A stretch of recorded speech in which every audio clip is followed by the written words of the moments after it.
My name is Margaret Lawson. I'm 60 years old, and what I'm about to tell you will forever change the way you see your own family.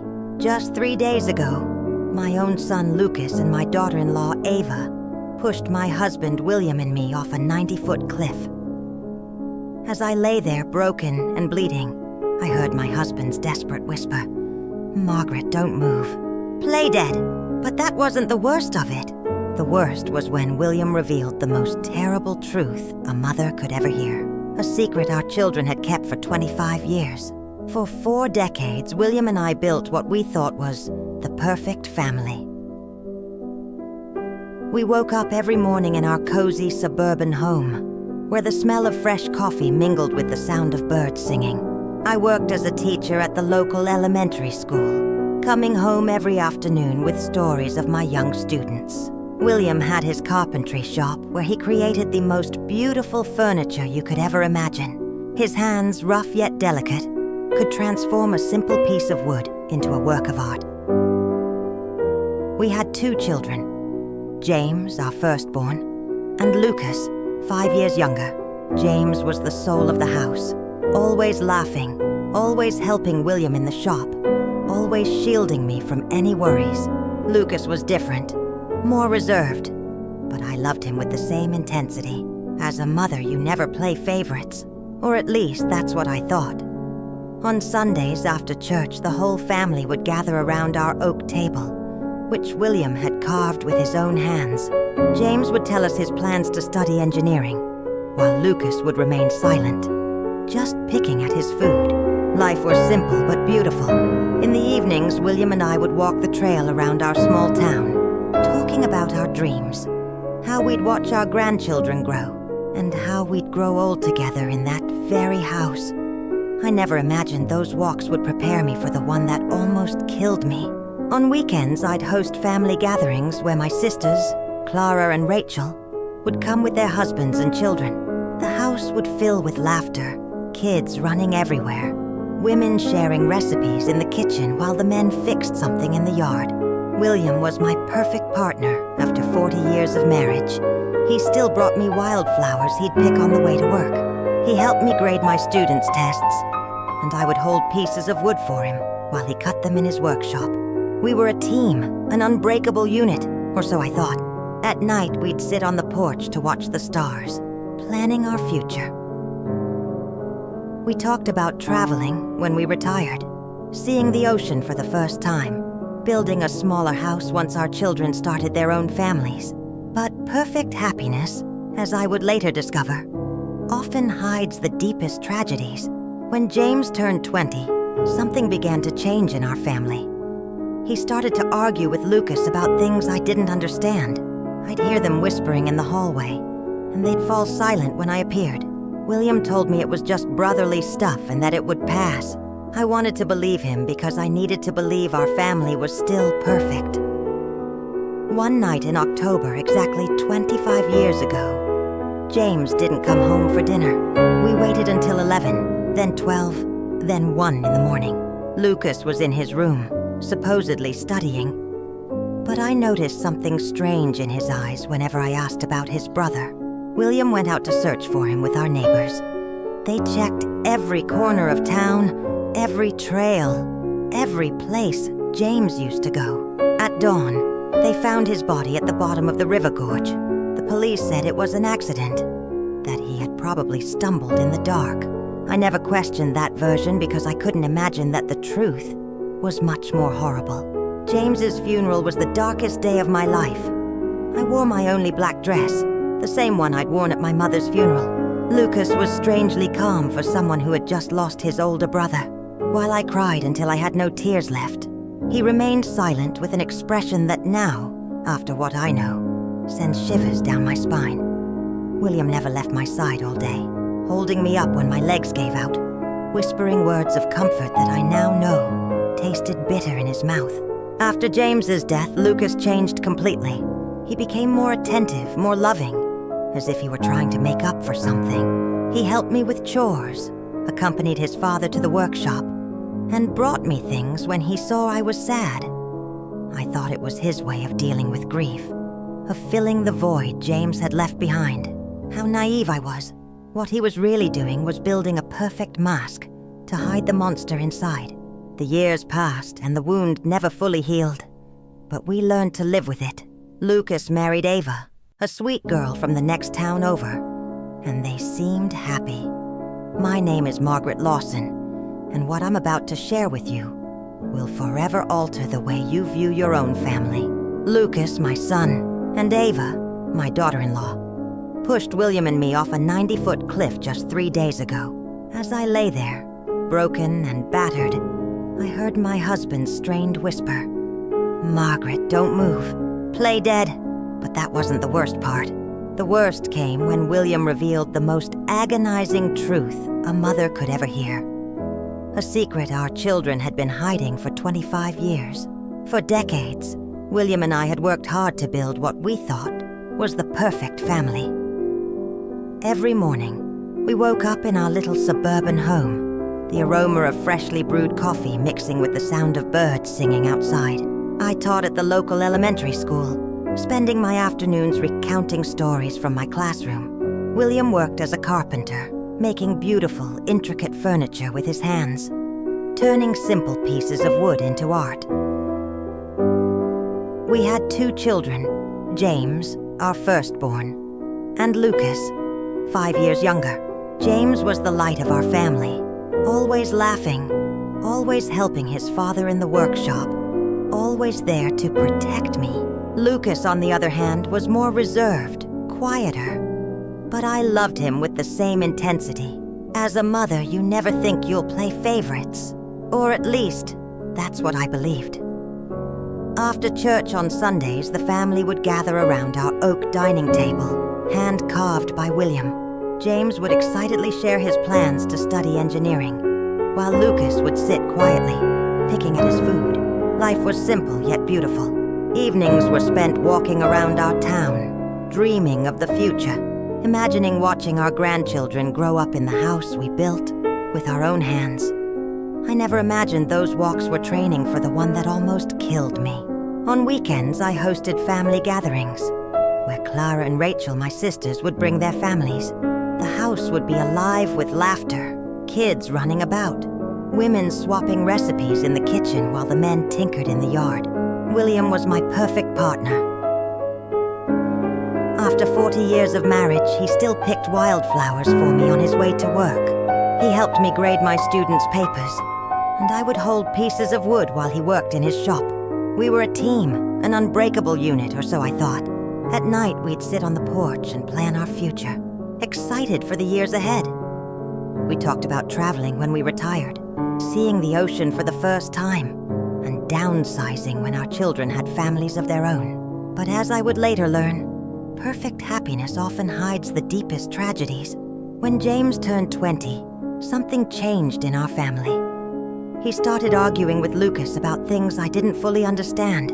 I'd hear them whispering in the hallway, and they'd fall silent when I walked into the room. William reassured me it was just typical brotherly conflict, something that would pass. I wanted to believe him. I needed to believe my family was still perfect. One cold night in October, exactly 25 years ago, James didn't come home for dinner. We waited until 11, then 12, then 1 a.m. Lucas was in his room, supposedly studying, but something was off in his demeanor whenever I asked about his brother. William went out searching with our neighbors. They searched every part of the town, every trail, every spot James had frequented. At dawn, they found his body at the bottom of a river gorge. The police labeled it an accident, saying he must have stumbled in the dark. I never questioned it, until now.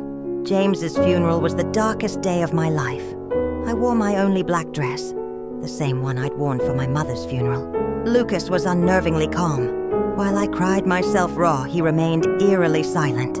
William never left my side, holding me up when I could barely stand, offering comfort that I now know was tinged with bitterness. After James's death, Lucas became a different person. He grew more attentive, more loving, as if trying to make up for something. I thought it was his way of grieving, of trying to fill the void James had left behind. How naive I was. What he was truly doing was building a facade, hiding the monster beneath. The years passed, and the wound, though never fully healed, became a part of our everyday lives. Lucas married Ava, a sweet girl from the next town, and they seemed happy. They had 2 beautiful children, and for a moment, I felt like life was giving us a second chance at happiness. Ava called me Mom and helped me with the housework when they visited. Lucas had inherited his father's carpentry skills and ran his own business. Everything appeared perfect again. But now, lying at the bottom of this gorge with broken ribs and the taste of blood in my mouth, I realized that all that happiness was nothing but a carefully constructed lie. The first signs that something was wrong began 6 months ago when William and I decided to update our will. We had saved our entire lives. Between the house, the land I inherited from my parents, and our bank savings, we had nearly $200,000 to leave to our children and grandchildren. It was Lucas who suggested we visit a lawyer. Mom, Dad, you're both 60 now. It's important to have everything in order, he said, flashing a smile that now seems sinister. Ava nodded beside him, stroking my hand with those fingers that would later push me to my death. We love you so much, and we want to make sure you're protected, she added, her voice sweet, though now it feels like a lie. How foolish I was to interpret those words as genuine love. Things escalated when Lucas suggested we give him power of attorney over our finances. It's just a precaution, he explained while Ava prepared tea in our kitchen, acting as if she were the one running the house. If either of you gets sick or has a health issue, we can manage your affairs without legal complications. The way he said it, so naturally, so logically, almost convinced me. But there was something about his insistence that made me uneasy. I couldn't sleep that night. Lying in bed, I stared at the ceiling, listening to William's steady breathing beside me, trying to understand why I felt so disturbed. The next morning, I called my sister Clara for advice. She had always been sharper than me, more skeptical of people's intentions. When I told her about Lucas's pressure, she was silent for a long time. Margaret, she finally said, doesn't it seem strange to you that Lucas is so eager to control your money? I mean, he has his own business. He's doing well financially. Why would he need so much control over your finances? Her words hit me like a slap. She was right. Lucas had never seemed to have financial troubles. Never borrowed money. Never showed signs of needing our financial help. That afternoon, when Lucas came over for another one of his talks about our future, I decided to confront him directly. Son, I said as we sat in the living room, why is it so important for you to have control over our financial affairs? William and I are still in our right minds. His reaction was immediate and telling. His face hardened, and for a moment I saw something in his eyes that reminded me of someone else. Something cold, calculating, and dangerous. Mom, it's not about control. He responded in a tense voice. It's about love, care, and family responsibility. But the way he said family responsibility sounded more like a threat than an expression of affection. Ava, who had been silent until then, intervened with her sweet but firm voice. Margaret, she said, we just want what's best for you. It's painful to see you worry about things we could easily handle. That night, after they left, William and I had our first serious argument in years.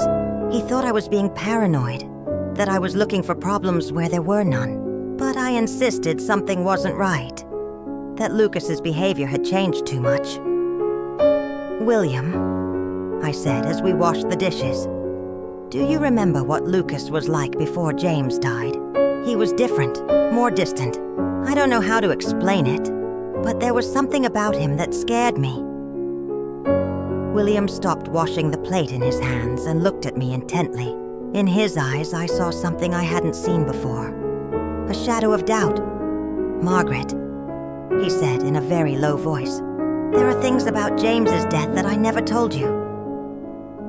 My heart began to pound so hard, I thought it might burst from my chest. William's words hit me like a lightning bolt.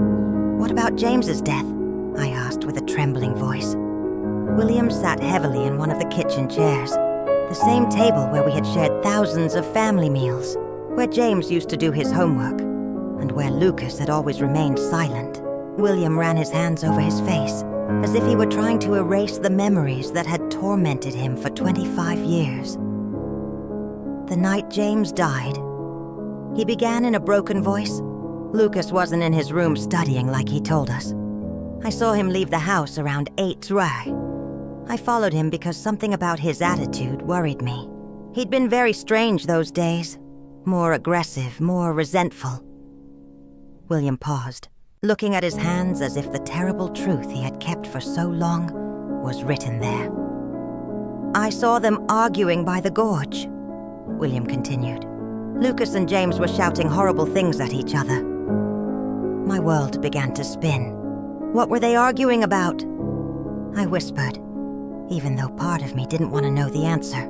William looked up and I saw tears in his eyes. Tears he hadn't even shed at our oldest son's funeral. "About the inheritance," he said softly. Lucas was furious because James was the oldest, and according to family traditions, he would inherit most of our assets. But there was something more. Something about money that James had discovered. "What money?" I asked, feeling the ground disappear beneath my feet. William sighed deeply before continuing. 3 days before James died, he came to talk to me in the workshop. He had discovered that Lucas had been stealing money from our family savings account. Small amounts at first, but then larger sums. James had proof. He'd been investigating for months. My mind refused to process what I was hearing. My youngest son, the one who had been so attentive after James's death, the one who helped and cared for us, had been stealing from us since before his brother died. "Why didn't you ever tell me?" I accused William, feeling the betrayal multiply twofold. Because when I got to the gorge that night, it was already too late. He replied in a choked voice. "I saw Lucas standing next to James's body."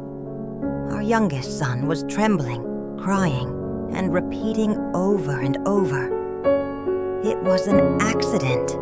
It was an accident." He looked at me with those desperate eyes and begged me to help him. "Dad," he said. James tripped when he was trying to hit me. "I just defended myself and he lost his balance." Tears ran down my cheeks uncontrollably. "But you believed him," I murmured, even though I already knew the answer. William nodded slowly, with an expression of guilt that had been haunting him for decades. "He was my son, Margaret," he said, his voice trembling. "My youngest son was asking for my help, and James was already dead.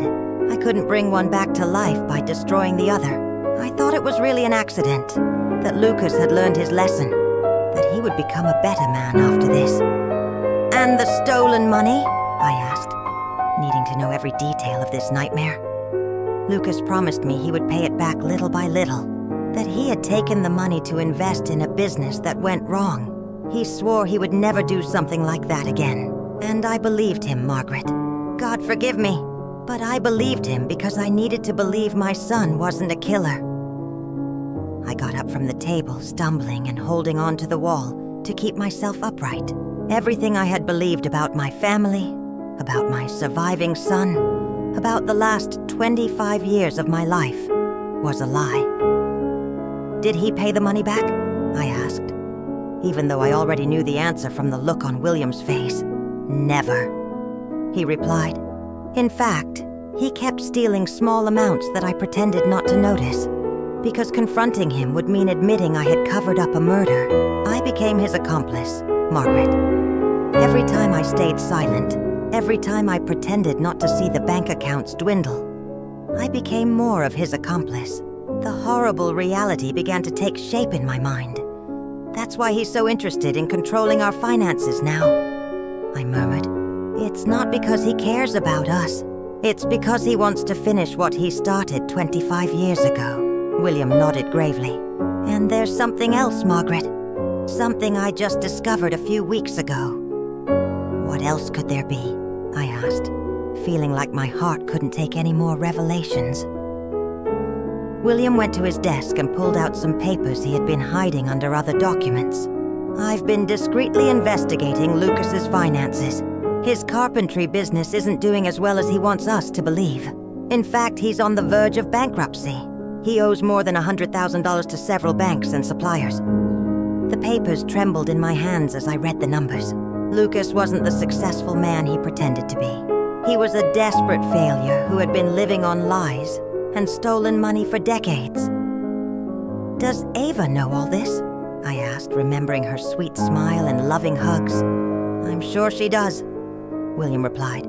"I've noticed how she directs the conversations when they talk about our money, how she asks specific questions about our savings, the value of the house, our life insurance policies.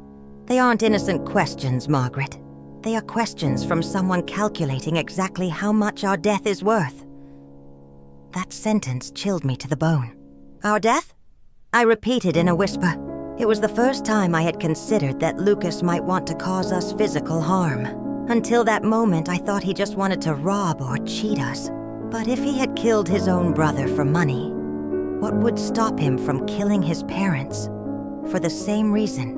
"William," I said, grabbing his hands, "we have to go to the police. We have to tell them the truth about James and about what's happening now." But William shook his head with a look of hopelessness that broke my heart. "With what evidence, Margaret? I'm an accomplice to covering up a murder. If I talk now, I'll go to jail too. And besides," William said, his voice tinged with exhaustion, "who's going to believe an old man of 65 who's been keeping this secret for 25 years? He was right, but were we really supposed to just wait for Lucas to kill us just like he did James? We have to be very careful," William said, trying to sound more confident than he really was.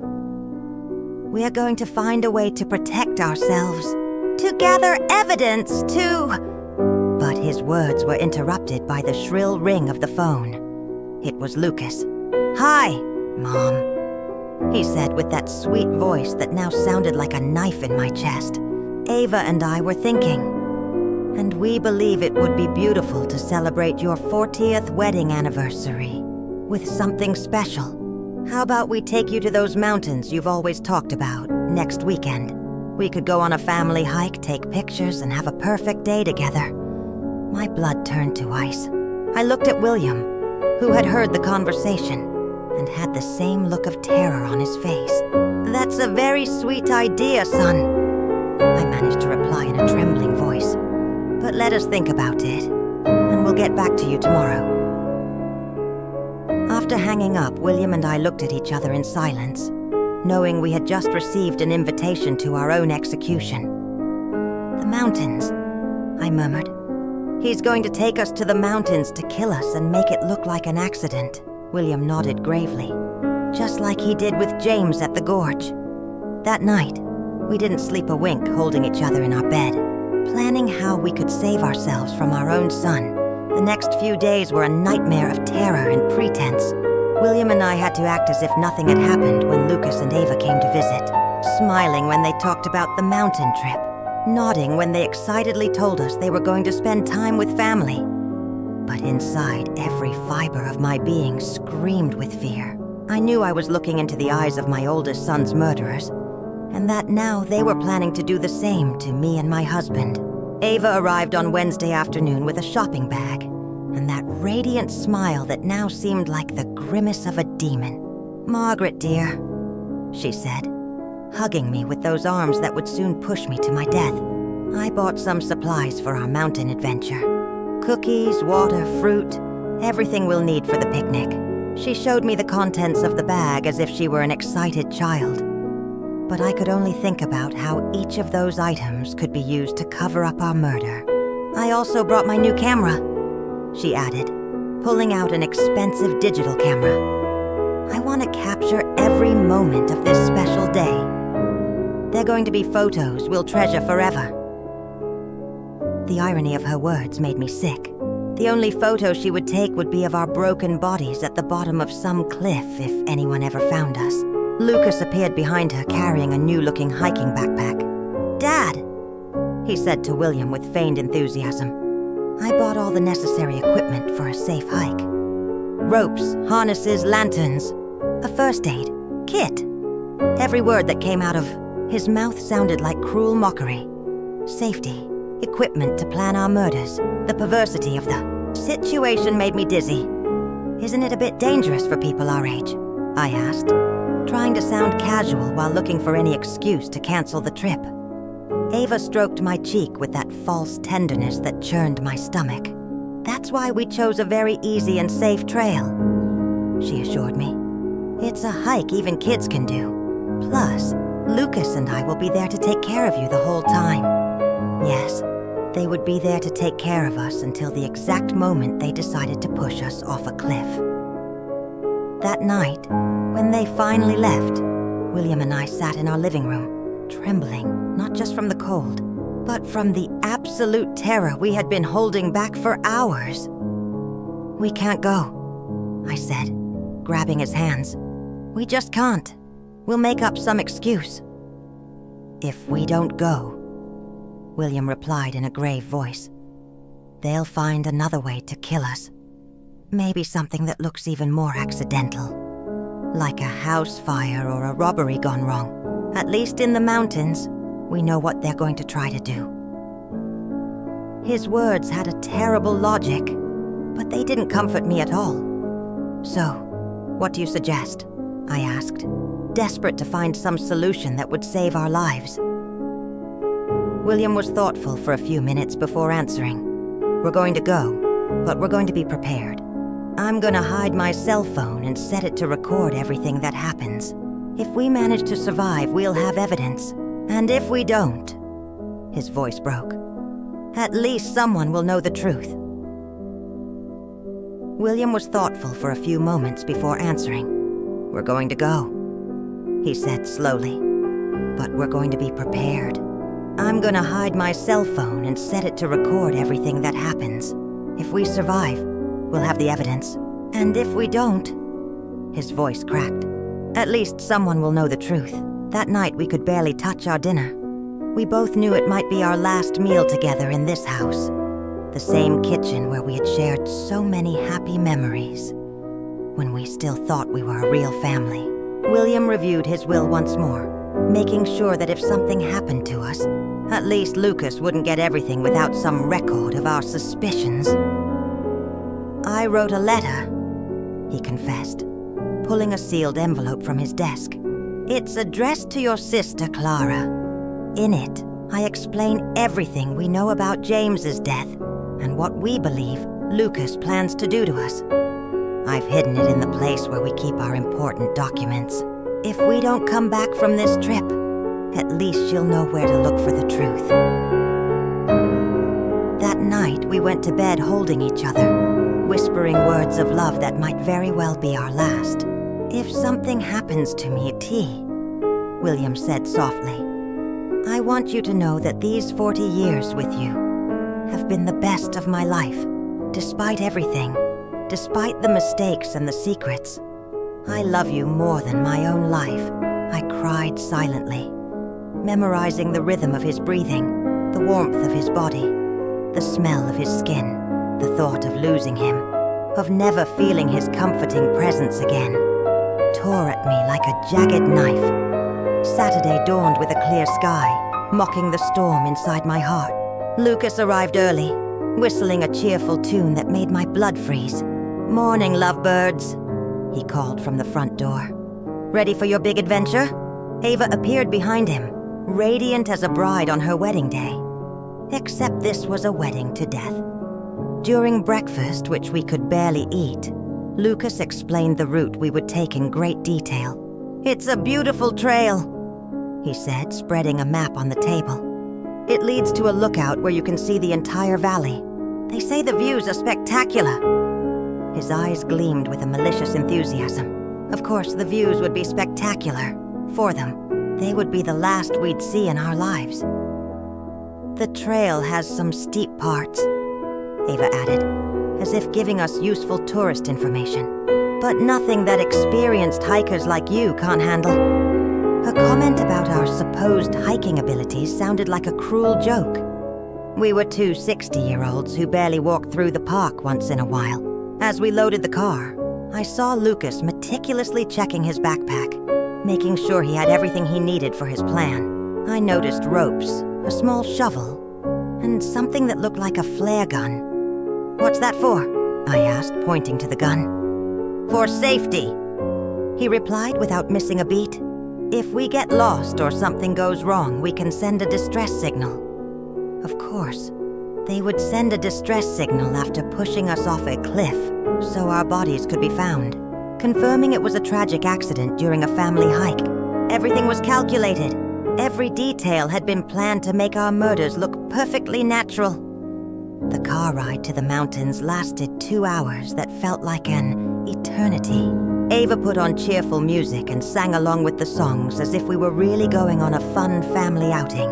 Lucas drove carefully, obeying all the speed limits, stopping at every stop sign. He didn't want to risk an accident that might ruin his perfect plans. During the trip, William discreetly took my hand and activated the recording on his phone. "Everything that happens from here on out will be recorded," he whispered. "If we survive, we'll have proof. If not, at least the truth won't die with us." When we finally arrived at the trailhead, my heart was pounding so hard, I thought it would beat out of my chest. The place was beautiful with tall trees and the sound of a nearby river. But to me, it had become the setting for my own execution. Lucas and Ava took their backpacks out of the car, smiling and joking as if it were the happiest day of their lives. "Ready for the adventure?" Lucas asked, his voice dripping with mock enthusiasm. For the first time in 25 years, I saw the same cold glint in Lucas's eyes that he'd had the night he betrayed James. We had been hiking for what felt like an eternity, the trails starting off easy, winding between tall trees and moss-covered rocks. Ava walked ahead of us, her camera constantly clicking, her voice sweet as she commented on the beauty of the landscape. "Look at those wildflowers," she exclaimed, pointing toward bushes full of yellow blossoms and a brightly colored bird. Her performance was flawless, like a loving daughter-in-law enjoying a special day with her in-laws. But there was a darkness behind her eyes that I couldn't ignore. Lucas followed behind us, pretending to watch our pace, but I could feel his eyes on our backs, like daggers piercing through the air. Every time I turned to look at him, he offered that grin, the same grin that had concealed his lies for decades. "How are you doing, Mom and Dad?" he asked with feigned concern. "Need to stop and rest?" His voice was syrupy sweet, but every word made my skin crawl. After an hour of hiking, we began to climb a steeper part of the trail. My legs already felt heavy, and William was struggling to keep his breathing steady. We weren't used to this kind of exercise, and Lucas and Ava knew it perfectly. They had chosen a route that would wear us down physically, preparing us for when the time would come to execute their plan. "We're almost at the lookout," Ava announced, her voice a little too cheerful. But according to the map I had seen at home, we still had at least another hour of hiking ahead. Her lie confirmed what I had feared. They had no intention of reaching the real lookout. The place where they planned to kill us had to be much closer. As we hiked, I focused on memorizing every detail of the trail. The way the trees formed a canopy above, the curve of the rocks, the way the moss felt beneath my feet. Every part of this path could be vital if I managed to survive and needed to explain to the police where everything happened. William was doing the same, and occasionally, we exchanged glances loaded with terror and determination. We knew we were walking toward our deaths, but we also knew it was our only chance to get evidence against Lucas and Ava. "Oh, look at that!" Ava suddenly shouted, pointing to a rock formation to our right. "That cliff has an incredible view. Why don't we climb up there to take some special photos?" My blood ran cold. There it was, the place they had chosen for our murder. The cliff rose about 90 feet above the main trail, accessible by a narrow, treacherous path that seemed much more dangerous than the one we had been following. The rocks were loose, the footing uncertain, and there were fewer trees to grab onto if we stumbled. And from the top, the cliff dropped into a deep gorge, jagged rocks protruding from the depths, waiting to consume anything that fell. "I don't know if that's a good idea," I said, trying to sound casual. "That trail looks pretty dangerous for people our age." But Lucas had already started walking toward the turnoff, carrying his backpack full of safety equipment that I knew he wouldn't use to save us. "Come on, Mom," he said, using the same voice he'd used when he was a child, trying to convince me of something. "It'll only take a few minutes. Besides, Ava's right. The photos from up there are going to be spectacular." The way he said spectacular made me tremble. They would be spectacular, all right, for whoever found those photos after we were gone. Evidence of a tragic accident. William squeezed my hand discreetly, reminding me that his phone was recording everything. We had to go on. We had to keep moving, no matter how much my body screamed for rest. If we refused now, they would just find another way, another excuse to kill us. The climb to the cliff was exhausting. Loose rocks slid under our feet, and more than once I nearly lost my balance. But the most terrifying realization was how perfect this place was for murder. If someone accidentally tripped and fell from the top, there would be no way to survive the drop. And most importantly, there would be no witnesses. "Almost there," Ava shouted from above, where she had already reached the top with the agility of someone who had planned the route carefully. Lucas followed Ava, and then helped William and me complete the last few feet of the climb. His hands on my arms felt like the claws of a vulture, cold and unrelenting.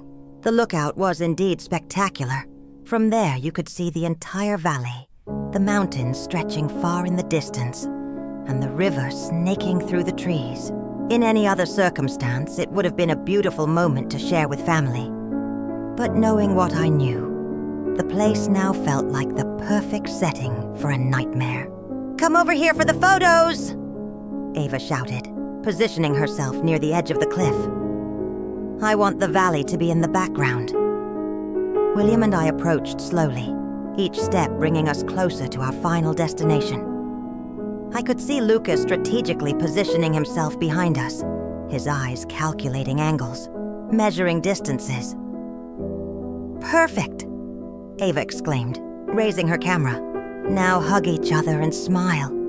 William and I hugged, probably for the last time, while she snapped picture after picture. Each flash of the camera felt like a lightning bolt, heralding the storm that was about to come. "Take one more," Lucas suggested, moving closer to us. "But this time, stand back a little so the landscape looks better." One step back meant standing right on the edge of the precipice. William and I exchanged a glance. The time had come. We moved back as we were told, feeling the solid ground begin to disappear beneath our feet, leaving only the emptiness of the abyss behind us. Ava raised the camera one more time, but this time, I saw something different in her eyes. The mask had fallen. There was no longer any need to pretend. "Smile," she said in a voice that was no longer sweet at all. "This is going to be your last photo." At that moment, Lucas lunged toward us with his arms outstretched. The plan was simple. Push us backward so we'd fall into the void, snap some photos of the accident, and then go down to discover our broken bodies. But William had been preparing for this moment. In the last second, he managed to grab Lucas's wrist and pull him forward. "If we're going to die, you're coming with us," William shouted with a fury I had never seen in him before. For a moment, all four of us teetered on the edge of the cliff, holding on to each other in a macabre dance between life and death. Ava screamed and tried to help Lucas, but the weight of all of us was too much. I felt the ground give way beneath me, felt gravity begin to win the battle. Then the four of us fell together, locked in a deadly embrace, screaming as the air rushed around us, and the rocky ground approached at breakneck speed. In those seconds that seemed to last an eternity, I thought of James, of how he must have felt when Lucas pushed him into the gorge 25 years ago. The impact was brutal. I heard the horrible sound of bones cracking, the sound of my own body shattering against the rocks. The pain was indescribable, But even more terrible was the taste of blood in my mouth, and the certainty that this time, Lucas had won. This time there would be no witnesses to tell the truth. But then I heard William's voice, weak but clear. "Margaret, don't move. Play dead." And I realized something incredible. I was still alive. The pain was so intense I thought I might go mad. Every fiber of my body screamed in agony. I felt blood running down my face, and something wet and sticky soaking my clothes. But William's voice echoed in my ears like a divine command. "Play dead." With a willpower I didn't know I had, I remained completely still, controlling even my breathing so it would be imperceptible. A few feet away, I could hear the moans of pain from Lucas and Ava. They had also survived the fall, but from their groans, they seemed to be in worse condition than we were. "Ava," I heard Lucas's broken voice. "Are you okay?" His concern for his wife made my stomach churn. This man, who had murdered his own brother and tried to kill us, was still capable of feeling love for someone. "I think I broke my leg," Ava moaned. "It hurt so much." "And what about the old people?" Lucas muttered. His disrespectful way of referring to us confirmed what I already knew. We had never been family to her. We were just obstacles on her way to our money. I heard movement as if Lucas were crawling toward us. My heart was racing, and I feared Lucas would hear it. "They're dead," he announced after several minutes that felt like a lifetime. "Both of them have their eyes open, but they're not breathing." His lie filled me with a strange sense of hope. If he believed we were dead, maybe, just maybe, we had a chance. Perfect. Ava whispered with satisfaction that chilled my blood. It worked just like we planned. Well, except for the part where we fell too. I heard her bitter laugh. At least we won't have to pretend we love them anymore. For the next few minutes, which seemed to stretch into an eternity, Lucas and Ava discussed their situation. Both were injured but could still move. The plan now was to crawl until they found a place from which they could call for help, and then spin the tale of how they miraculously survived a tragic accident that had killed their poor grandparents. "Remember the story," Lucas said to Ava. "We were taking pictures when a rock came loose under Dad's feet. He tripped, and trying to grab on, he pulled Mom with him. We tried to help, but we fell too. It's important that our stories match," he added, his voice low but steady. "I know," Ava replied. "We've practiced this 100 times. We're the traumatized survivors of a family tragedy. Poor us. We lost our dear in-laws in a horrible accident." Her performance was so convincing. If I hadn't known the truth, I might have believed her every word. Gradually, their voices began to fade as they crawled toward what they hoped would be their salvation. When silence finally fell, William whispered my name so low I could barely hear it. "Margaret, are you okay?" I answered in the same whisper, confirming that I was alive, but terribly injured. "My left leg is broken," he told me. His voice choked with pain. "I think I have a few fractured ribs. What about you?" I mentally assessed my body. A stabbing pain shot through my right arm. My head throbbed like a drum, and my shoulder felt wrong. But I was alive, and that was more than I had dared hope for. "We're bad, but we're alive," I whispered. "It works, but there's no signal down here." That was the most terrifying part of our situation. We were alive, but trapped at the bottom of a gorge, injured, and unable to communicate with the outside world. If no one came looking for us, we would die here slowly, from thirst, hunger, or our wounds. "William," I whispered, "before it's too late, I need you to tell me everything. Everything that really happened the night James died." My husband sighed deeply, as if he had been waiting for this moment for 25 years.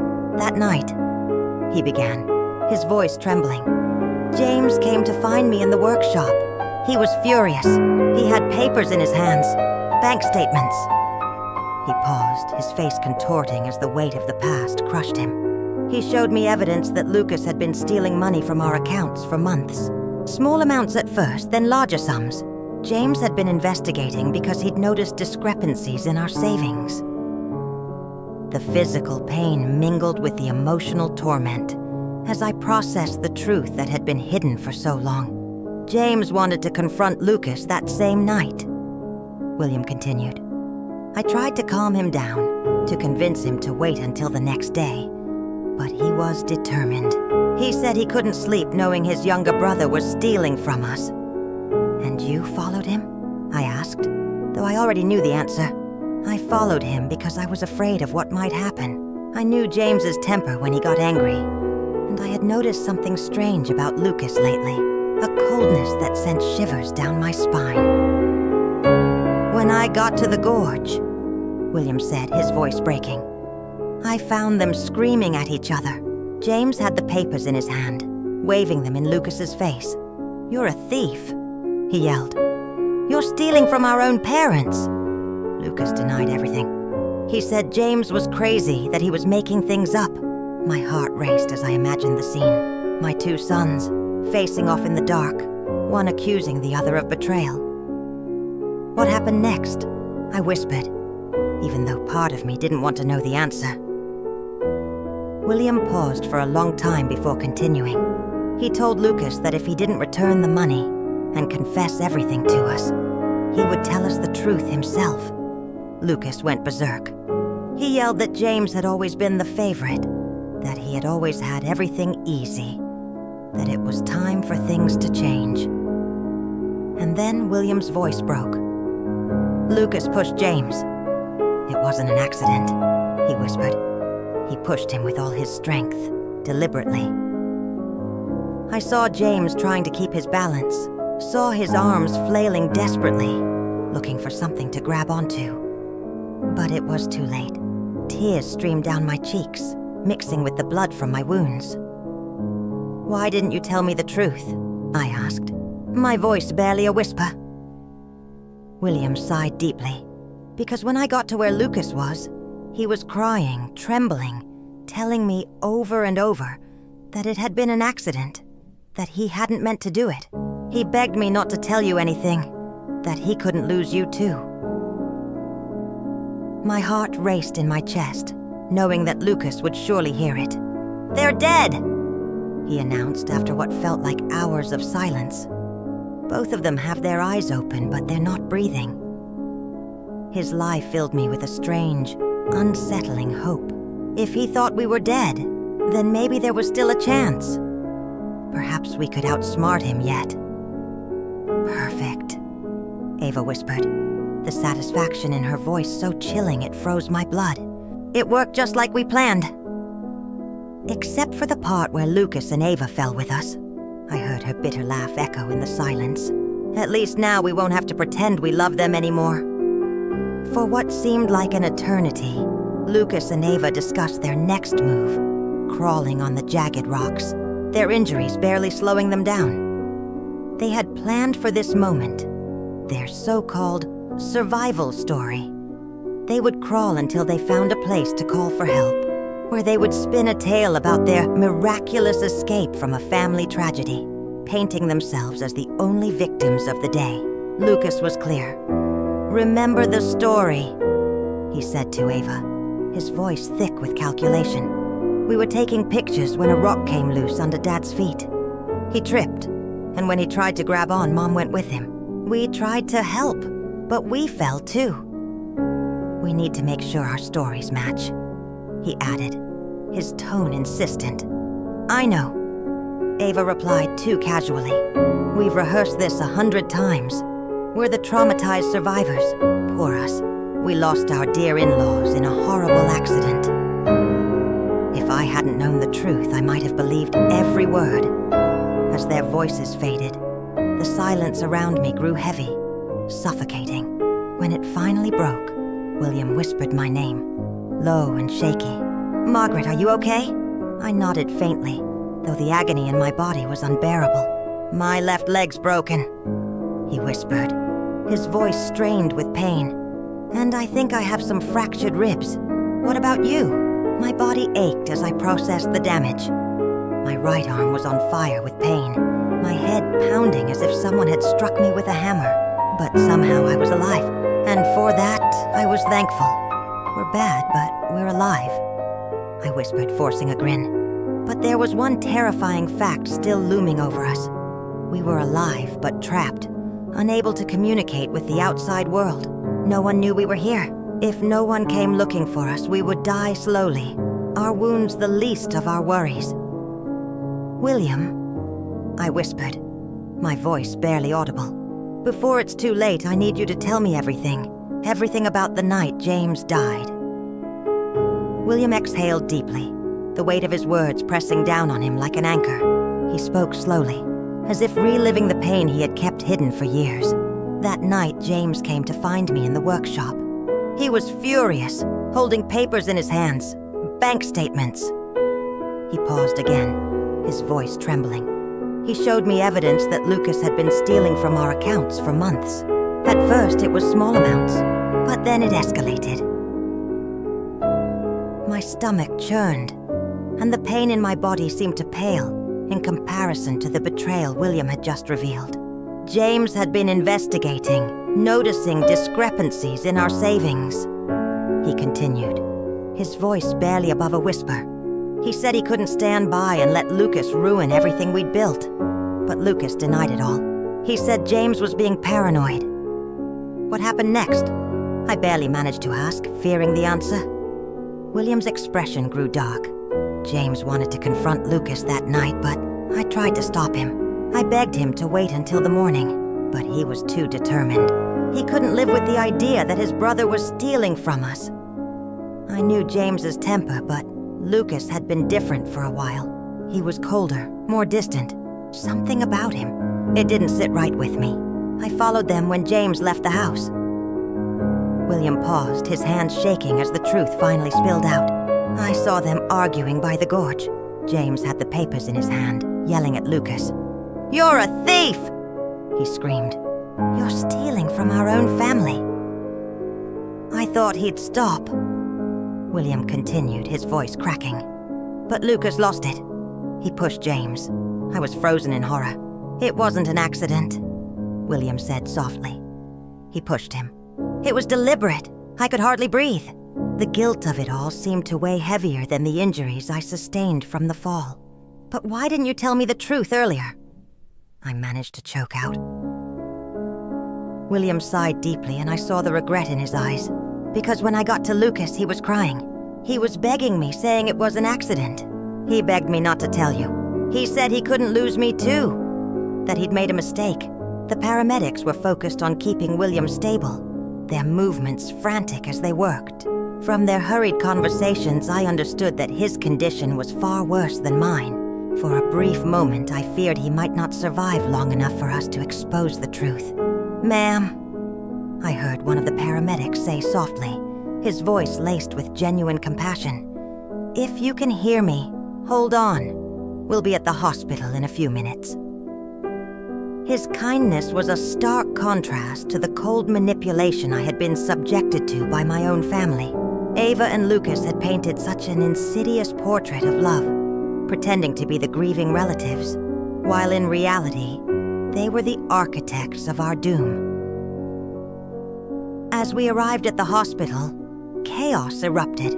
Doctors and nurses rushed past, their frantic orders creating an almost surreal atmosphere. I was whisked into the emergency room where the medical staff began working on my injuries. I kept my eyes shut, breathing shallowly, pretending to be unconscious, but every muscle in my body screamed to open my eyes and beg for help. I had to find someone I could trust, someone who might listen and believe the truth. "Doctor," I heard a nurse murmur urgently. "Her vital signs are strange. Her pulse is stronger than we'd expect for someone in her condition." My heart skipped a beat. They had discovered me. My body had betrayed me. I wasn't pretending well enough, and now the risk of our plan failing had never been higher. The doctor spoke softly, almost as if to himself. "It happens sometimes in cases of extreme trauma. The body has mysterious ways of clinging to life. Let's keep a close eye on her. The next few hours will be crucial." Ava's sobs echoed in the background. though they didn't feel genuine.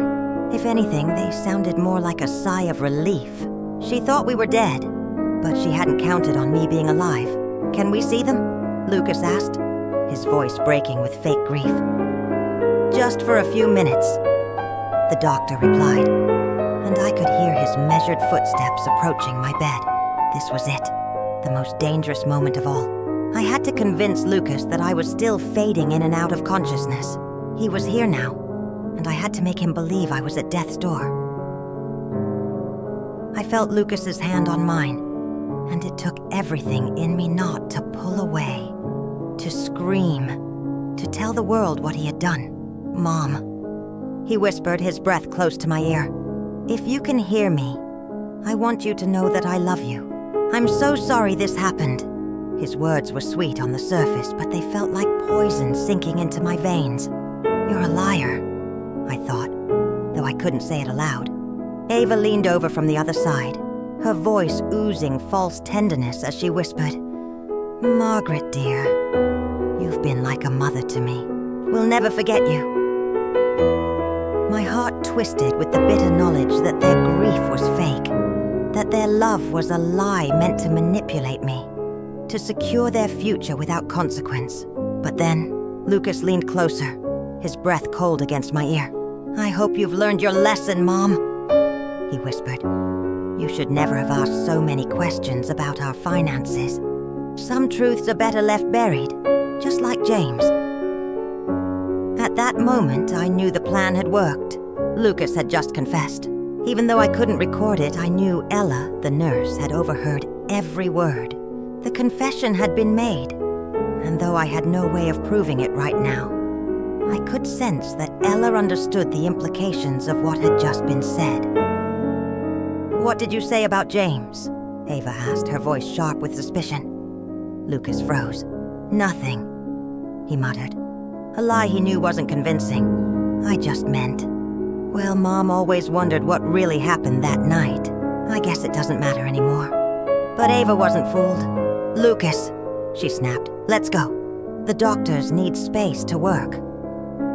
I could feel the tension between them, the realization that they had said too much in the wrong place. After they left, I felt Ella's presence near my bed. She leaned down so that her voice was barely above a whisper.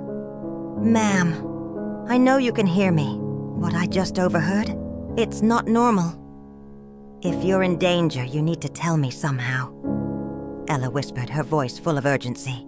For a brief moment, a sliver of hope pierced through my fear. Someone else had started to suspect. Slowly, almost imperceptibly, I moved my index finger. It was the tiniest movement, but Ella noticed immediately. "Oh my God," she whispered in disbelief. "She's pretending to be unconscious." I moved my finger again, just twice this time. "Yes, listen," she said, leaning closer to me. "I'm going to pretend to check your monitors. If you're in danger from those people who were just here, move your finger 3 times. Without hesitation, I moved my finger 3 times, one after another. Ella gasped, her eyes wide with realization. "They did this to you." 3 more subtle movements. Ella stepped away from my bed, pretending to check my IV while she processed what she had just uncovered. I could see her struggling in her expression, torn between doing the right thing and what would happen if she acted. Finally, she leaned back toward me. "I'm going to talk to the doctor in charge," she whispered urgently. "But you need to keep pretending until we can protect you. Do you understand?" I managed to move my finger once. The minutes stretched on, agonizing and silent. Ella left the room, and I was left alone with my racing heart. I could only pray that she believed my story and would do the right thing. The wait felt endless, my body aching in the stillness. Finally, I heard footsteps approaching.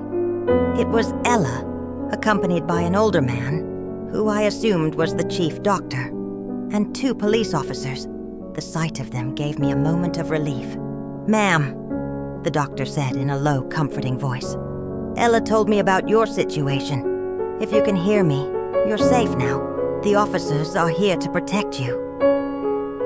The words were a balm to my fractured spirit, but the panic that had gripped me still held fast. "Can you open your eyes?" one of the officers asked gently, his voice steady. Slowly, I forced my eyes open, the blinding hospital light assaulting my senses. But gradually, I managed to focus on their worried faces. "Thank God," Ella murmured softly, relief flooding her voice. I thought I was going crazy. "Ma'am," said the police officer, a middle-aged man with a hard expression. "I'm Detective Parker. We understand you're in a very dangerous situation. Can you tell us what really happened on that mountain?" My voice came out as a hoarse whisper, the pain from both my injuries, and the weight of the truth making it hard to speak. "My son Lucas and his wife Ava pushed us." The room seemed to hold its breath. The next few hours were a whirlwind of statements, recordings, and revelations. I recounted everything I knew. James's death, Lucas's thefts, the pressure to change our will, and finally, the plan to murder us on the mountain. But the most crucial piece of evidence was William's phone. "Your husband has recorded evidence?" Detective Parker asked, his eyes sharp with focus. "Yes," I whispered. "Everything is on his phone. The confessions, the plans, everything." The detective immediately left to see William, who had regained consciousness an hour after me. When Parker explained the situation, William handed over the phone without hesitation. "Here's everything," he said in a weak yet firm voice. 2 years of lies and the truth about what happened today. While the police technicians analyzed the recording, Lucas and Ava remained in the waiting room, playing the roles of devastated family members, greeting other visitors and receiving condolences for our supposed deaths. They had no idea their carefully crafted performance was about to collapse. "The recording is clear," the detective announced after about an hour. "We have explicit confessions about James's murder, admissions about stealing money, and direct evidence of premeditated attempted murder against you two. It's more than enough to arrest them." "But are you going to arrest them here?" I asked, worried about the immediate danger we were still in. "If they realize we're alive and talking," Detective Parker nodded solemnly. "We already have officers in position. As soon as we have the arrest warrant signed, we'll take them in. In the meantime, you are both under police protection." The irony of it all wasn't lost on me. Lucas and Ava were downstairs, likely planning how to handle our funeral and inheritance, still blissfully unaware that their world of lies was crumbling. They were playing the victims while the truth was now our weapon. "Is there anything else?" Detective Parker asked, pulling out a folder of papers. "After hearing your story, we investigated your son's finances.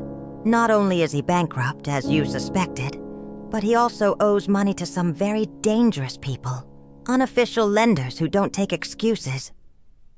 My blood ran cold. "You mean we weren't just obstacles to him?" I asked, feeling a rush of betrayal and disbelief. Detective Parker confirmed it. "He saw you as his only chance at survival. With your inheritance, he could pay off his debts and start over. Without you, he likely would have ended up dead in a few weeks." The depth of the betrayal settled over me like a heavy weight. Lucas hadn't just seen us as obstacles. Our death was necessary for his survival. It wasn't just convenient, it was crucial. "And what about our grandchildren?" I asked, my heart aching at the thought of Lucas and Ava's innocent children. "Social services will take temporary custody," Parker replied gently. "But you could apply for custody once you're able to recover from your injuries." The idea of raising the children of our murderers was overwhelming, but it was the only way I could ensure that some good could come from this nightmare. Those children didn't deserve to be caught up in the sins of their parents. They deserved a chance to grow up in a home where love was real, not feigned. "It's time," Detective Parker announced, as an officer entered the room with a stack of papers. "The warrants are signed. We're going to arrest them now." Through the hospital room window, I could see police officers discreetly positioning themselves. The moment I'd been waiting for 25 long years was finally here. "Lucas Black and Ava Black." I heard the officer in charge's firm voice. "You are under arrest for the murder of James Black and the attempted murder of Margaret and William Black." The silence that followed was suffocating, broken only by Ava's hysterical scream. "What are you talking about? We're the victims here. Our in-laws died in an accident." "Ma'am," the officer replied calmly, "your in-laws are alive, and they've provided complete evidence of your crimes." There was a long, horrified silence before Lucas's voice cracked with desperation. "That's impossible! We saw them die! They were dead!" His involuntary confession was captured by the police recorders, adding yet another piece of evidence against them. Through the radio, I could hear Ava blaming Lucas. "It was all his idea. I didn't want to do any of this. He forced me." And in a flash of panic, Lucas screamed, "You were the one who suggested the cliff. You planned this all." Within moments, the alliance they'd built over the years began to disintegrate, each of them trying to save themselves. An hour later, Detective Parker returned to my room, his expression a mix of satisfaction and sorrow. "They're arrested and on their way to the station," he informed me. "They're both trying to blame each other, which only strengthens our case. But there's something else I need to tell you." "What else?" I asked, unsure how much more I could take. "During the arrest, we found this in your son's backpack," he said, pulling out a small digital recorder. "Apparently, he had been recording his conversations with you and your husband over the past few weeks, likely looking for evidence that you suspected something." My blood ran cold. "What does that mean?" I whispered. "It means he knew you were starting to discover the truth. The trip to the mountain wasn't spontaneous. It was a direct response to your suspicions," Detective Parker continued. "In one of the recordings, you can clearly hear Ava telling him, 'We have to act fast before they go to the police.' The depth of their planning, the coldness of their calculation took my breath away. They hadn't just planned to kill us. They had been monitoring our every move, evaluating the level of danger we posed to them.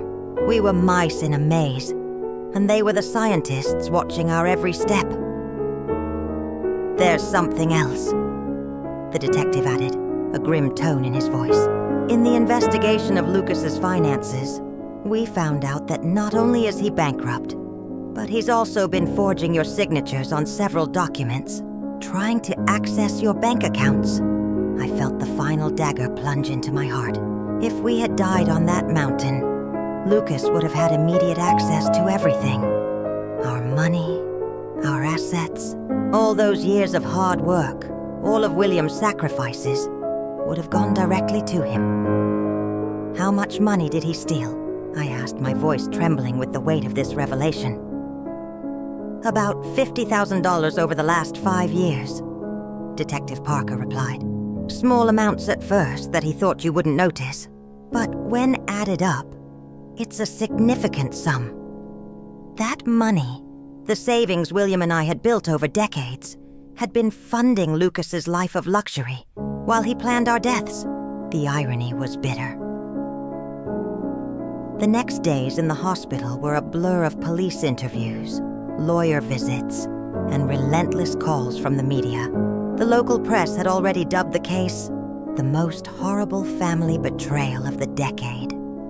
Reporters from all over the country wanted to hear our side of the story, and through it all, Lucas and Ava remained unaware of how their world of lies was about to be shattered forever. Clara arrived from the neighboring town, her eyes swollen from crying as she enveloped me in a hug, as if we hadn't seen each other in years. "Margaret," she repeated over and over.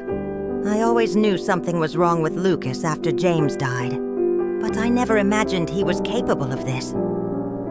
Her words brought some comfort, confirming that my maternal instincts hadn't been entirely blind. "And the kids?" I asked, thinking of Lucas and Ava's children, now in the temporary care of social services. "I saw them yesterday," Clara replied, her voice laced with sadness. "They're confused, asking why their parents can't come home. They're too young to understand the horror of what really happened. Our lawyer, Daniel, the same one who had helped us with our will, came to visit with an update. The case is strong," he reassured us. "With the recordings, the confessions during the arrest, and all the financial evidence, it's almost impossible for them to avoid the significant charges." But then Daniel added something that made my blood run cold. However, they're trying to negotiate a plea deal, claiming it was a crime of passion, not premeditated. "A crime of passion?" I asked, indignation seeping into my voice. "They planned this for weeks, bought special equipment, chose the perfect place." Daniel nodded gravely. "I know, we have evidence of premeditation, but their lawyers are pushing the narrative that it was a desperate act driven by extreme financial pressure." The thought that they might receive a reduced sentence for their crimes filled me with rage. They had killed James. They had tried to kill William and me. They had stolen from us for years, and now they wanted to be seen as victims of circumstance. What can we do to make sure they get what they deserve? I asked, desperate for justice. "Testify," Daniel replied simply. "Your testimony, combined with all the evidence, will be crucial to helping the jury understand the full scope of these crimes. But be warned, it's going to be emotionally devastating to face Lucas in court." He was right. The thought of facing Lucas, of having to look him in the eye as he sat there, pretending to be the son I once knew, was overwhelming. But for James, for us, and for the grandchildren who deserved to know the truth about their parents, I knew what I had to do. 3 weeks after the arrest, William and I were finally allowed to go home. Our bodies had healed enough for us to move, though William still needed crutches, and I had my arm in a sling. The house felt empty, like a set after the play's over. Everything left as it was when we'd gone on that fateful outing. The breakfast dishes were still in the sink. The bed was unmade. The flowers Lucas had bought me that week were still on the kitchen table, now withered and dead. It was as if time had stopped the moment our normal lives were shattered. "Do you think we'll ever be happy again?" I asked William that first night back as we lay in our bed. He wrapped his uninjured arm around me and sighed deeply. "I don't know, Margaret," he said. "But we're alive. We have the truth on our side. And for the first time in 25 years, we don't have to live with secrets." The trial began 6 months later. On the day I had to testify, I looked Lucas in the eye for the first time since the arrest. He showed no remorse, no pain. The son I had raised was gone. In his place was a cold, calculating stranger, a monster disguised as my child. When I finished my testimony, recounting every excruciating detail of our experience, I looked directly at Lucas from the witness stand. "Lucas," I said, my voice shaking with anger, "I don't know who you are anymore, but you are no longer my son. My son died the night you killed James. What's been living in his place for the last 25 years is a monster that I unwittingly helped raise." The jury deliberated for 3 days before finding Lucas guilty of first-degree murder for James's death and first-degree attempted murder for what he had done to us. Ava received the same conviction as an accomplice. Both were sentenced to life in prison without the possibility of parole.